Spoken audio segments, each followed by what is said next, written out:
मेरा भारत चैनल की तरफ से नमस्कार, जय हिंद। आज का जो विषय है जिस पर आज देश में चर्चा भी हो रही है, एक ऐसे महान क्रांतिकारी का है कि अगर उसके जीवन में हम दर्शन डालें तो शायद ही ऐसा कोई महान क्रांतिकारी योद्धा का जीवन दर्शन होगा। आइए हम देखें कौन थे सावरकर, जाने। 1947 में देश आज़ाद हुआ।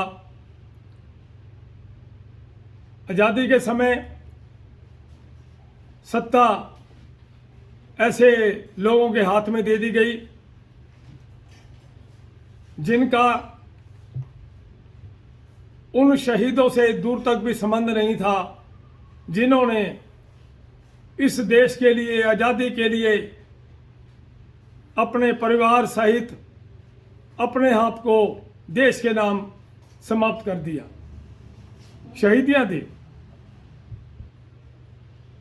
ऐसे हाथों में सत्ता गई जिन्होंने हमारे देश के हीरो, उनको इतिहास के पन्नों से गुमशुदगी में डाल दिया और यहाँ तक कि हमारी भारतीय संस्कृति को भी लुप्त करके जो आक्रांता लोग थे उन्हीं को इतिहास के पन्नों में स्थान दे दिया। और जो देश के लिए शहीद हुए, भले ही वो अंग्रेजों की नज़र में गदर करने वाले थे, उनको उस सरकार ने भी गुमशुदगी के पन्नों में डाल दिया ताकि ना ही देश के लोगों को पता लगे ऐसे हीरो के बारे में।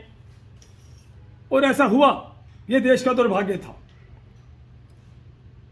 अब आइए इन सब क्रांतिवीरों में एक नाम वीर सावरकर का आता है। अभी इन्हीं दिनों में वीर सावरकर के पोते ने एक पुस्तक लिखी है वीर सावरकर पर। बहुत सी बातों का खुलासा भी हुआ है और देश में चर्चा भी हो रही है, क्योंकि वीर सावरकर जो सही मायने में सच्चे योद्धा थे, लेकिन सत्ता जिनके पास थी उन्होंने उसको विलेन माना। वीर सावरकर ही वो पहले स्वतंत्रता सेनानी थे जिन्होंने 1857 की क्रांति, जिसको अंग्रेजों ने गदर कहा था, पर उन्होंने अपनी पुस्तक लिखी स्वतंत्रता समर के नाम से। उन्होंने उस पुस्तक को स्वतंत्रता समर का नाम दिया और वो पुस्तक देश में नहीं छापने दी गई, विदेशों में छपी। और विदेशों में छपने के बाद एक पुस्तक 300 रुपये में बिकी उस समय में। और वही पुस्तक शहीद भगत सिंह, बटुकेश्वर दत्त, चंद्रशेखर आजाद, उधम सिंह, न जाने कितने ही नौजवान क्रांतिवीर योद्धाओं के लिए एक मार्गदर्शक बने। वीर सावरकर ने जब कांग्रेस की स्थापना हयूम ने की थी, उस समय भी वीर सावरकर ने ये अपना विचार दिया था कि इसमें अंग्रेजों का स्वार्थ है कि वो एक ऐसी संस्था बनवा दी जो अहिंसक तरीके से वो लड़ती रहे और अंग्रेज राज करते रहे। इसलिए भी सावरकर कांग्रेस की नज़रों में किरकिरी बन गए। ये पहले क्रांतिवीर थे जिन्होंने 1901 में रानी विक्टोरिया के निधन पर जब शोक सभा हुई तो वीर सावरकर ने जाने से मना कर दिया उस शोक सभा में, और ये कहा कि ये जिन्होंने हमारे देश को गुलाम बना रखा है हम उसका विरोध करेंगे। और उन्होंने वो वहाँ नहीं गए और विरोध किया। एडवर्ड सप्तम के राज्याभिषेक समारोह में भी उन्होंने तमकेश्वर में पोस्टर लगा करके सरेआम विरोध किया कि हम इस राज्याभिषेक का विरोध करते हैं। उनकी नज़र में भारत में कोई भी जिन्होंने हमें गुलाम बना रखा है, हम उनके किसी भी कार्य का विरोध करेंगे। उन्होंने कॉलेज में रहते हुए पुणे के अंदर विदेशी वस्त्रों की होली जलाई। 1905 के अंदर उन्होंने कॉलेज में रहते हुए वस्त्रों की होली जलाई और उस समय उनको कॉलेज से भी निकाल दिया गया और 10 रुपए जुर्माना भी किया गया। बाल गंगाधर तिलक ने अपने न्यूज़पेपर में उनकी बहुत तारीफ की और उन्होंने शिवाजी का नाम लेकर के उनको सम्मान दिया, जबकि उस समय महात्मा गांधी जब दक्षिण अफ्रीका में थे उन्होंने इसका विरोध किया था। और वही विदेशी वस्त्रों की होली 16 वर्ष के बाद महात्मा गांधी ने हिंदुस्तान में विदेशी वस्त्रों को जलाने का आंदोलन चला करके की। ये पहले क्रांतिकारी थे वीर सावरकर, जिन्होंने 1909 में बैरिस्टर की परीक्षा पास की।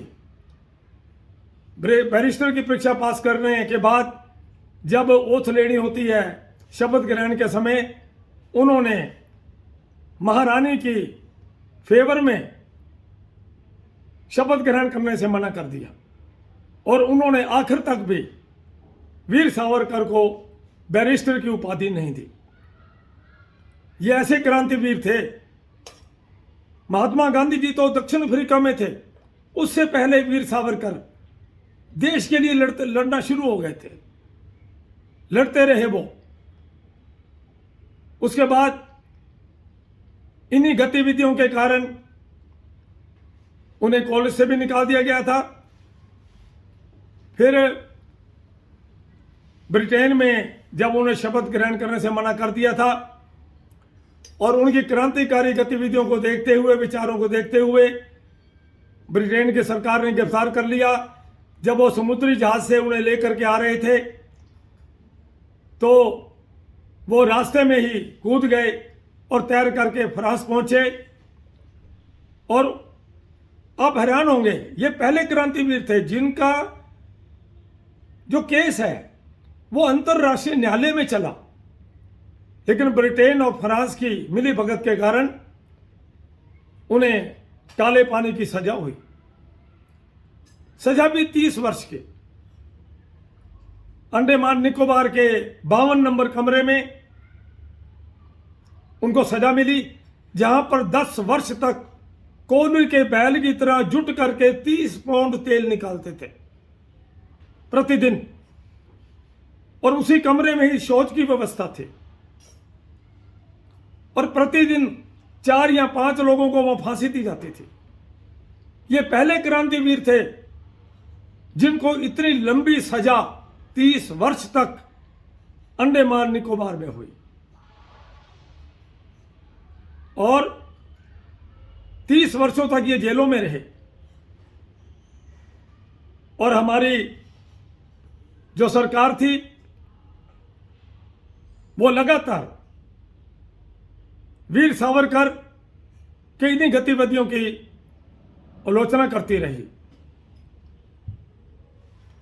वीर सावरकर को आज़ादी के बाद 1948 में जब रिहा हुए तो बाहर आते ही उस समय जवाहरलाल नेहरू सरकार ने उन्हें महात्मा गांधी हत्या के मामले में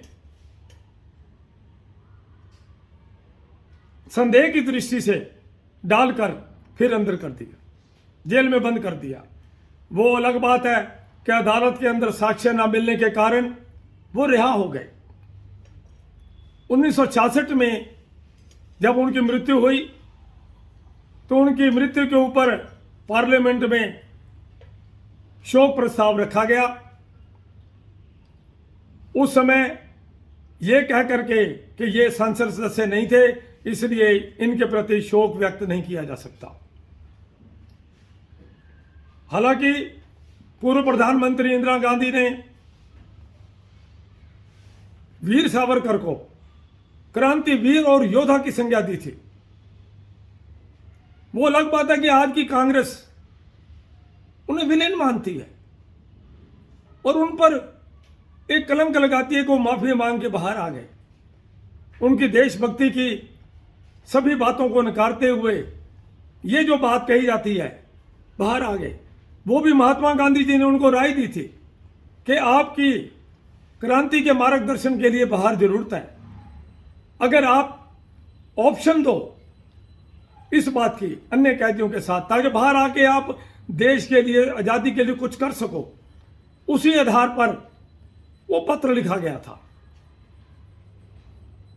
अगर ऐसी बात होती तो देश की पूर्व प्रधानमंत्री इंदिरा गांधी उन्हें क्रांतिवीर योद्धा क्यों कहती? अटल बिहारी वाजपेयी ने जब उनको भारत रत्न देने के लिए फाइल के.आर. नारायणन के पास भेजी, उन्होंने वापस कर दी। बाद में अटल बिहारी वाजपेयी जी ने अब्दुल कलाम आज़ाद जो थे, उनकी इजाज़त से पार्लियामेंट के अंदर फिर वो मूर्ति लगाई गई वीर सावरकर जी की। वीर सावरकर जी को क्यों इतना इस तरीके से ये कांग्रेस दरकिनार करती रही?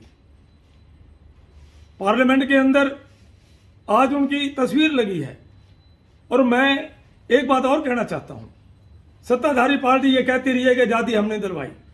चंद्रशेखर आजाद, भगत सिंह, बटुकेश्वर दत्त, राजगुरु, चंद्रशेखर आजाद, राजगुरु, सुखदेव, करतार सिंह सराभा, मदन लाल ढींगड़ा, उधम सिंह, सुभाष चंद्र बोस, वीर सावरकर, अन्य कितने ही हजारों, इनमें से कौन ऐसा था जो कांग्रेस से जुड़ा हुआ था? शहीद देने वाले तो ये लोग थे, और कांग्रेस ने उनको इतिहास के पन्नों से ही गायब कर दिया। आज सरदार पटेल जी के साथ भी यही हुआ, और सत्ताधारी पार्टी ने मात्र अपने एक परिवार को देखते हुए, उस परिवार के प्रति ही वफादारी दिखाते हुए लगातार उन्हीं को ही चर्चा में लाया गया। हमारे देश के वो शहीद वीर सावरकर जैसे, उनको बिल्कुल ही नदारद कर दिया गया कि हमारे बच्चों को आज इस बात का पूर्ण तौर पर मालूम ही नहीं है। वीर सावरकर एक महान योद्धा थे। आज मैं अपने विचार व्यक्त कर रहा हूं, बल्कि मेरे क्या, ये जनमानस के विचार हैं। महाराष्ट्र सरकार ने भी बहुत बार इस बात को क्लियर किया कि वीर सावरकर जी जैसा महान योद्धा ना कभी हुआ है, क्योंकि देश के किसी क्रांतिवीर को 30 वर्ष की काले पानी की सजा नहीं मिली। मात्र वीर सावरकर ने ही इसको बर्दाश्त किया और बार बार क्रांति गतिविधियों में लगे रहे, और 1948 के बाद रहा हुए, फिर उन्हें महात्मा गांधी के उसमें फंसा दिया गया। 1966 में उनकी मृत्यु हुई, तब भी राजसी स्तर पर उनका शोक व्यक्त नहीं किया गया। ये हमारे देश का दुर्भाग्य है। आज मैं यही इस देश के नागरिकों तक बात पहुंचाना चाहता हूं, सरकार तक भी, कि वीर सावरकर जैसे योद्धाओं का जीवन दर्शन सबके सामने आना चाहिए, ताकि पता लगे कि हमारे देश को आजाद कराने के लिए ऐसे ऐसे योद्धा थे। क्योंकि इन्हीं योद्धाओं को देखकर ही हमारे क्रांतिवीर नौजवानों ने मार्गदर्शन लिया और देश की आजाद कराने के लिए वो इस आंदोलन में कूद पड़े। मैं और ज्यादा ना कहता हुआ इतना जरूर कहूंगा कि आने वाली सरकारें भी हमारे सभी देशभक्तों के जीवन को हमारे आज की युवा पीढ़ी को दर्शन कराएं, ताकि हम देश के बारे में जान सकें। धन्यवाद।